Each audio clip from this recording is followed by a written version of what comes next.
Uy, lobat ka na, no? Lobat na ba? Pero dahil sa powerbank na to, hindi ka na mangangamba na baka malobat ang buong family mo. Yes, buong family mo, hindi lang ikaw. Sa capacity niya na 120,000 milliampere hour. Imagine mo to mga kumpare, kung meron kang cellphone na 5,000 milliampere at dead bat ka na, ay makakapag-charge ka ng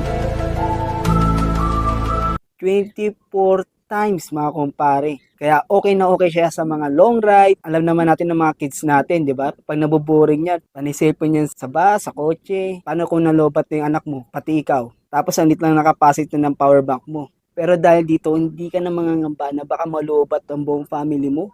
At ang nagustuhan ko dito, nawala sa ibang power bank. Ang kanyang adaptive quick charging, nawala sa ibang power bank. At sa mga vlogger na tulad ko, kung gagawa ko ng content outdoor, kailangan to. At kung i-charge nyo naman ito, is either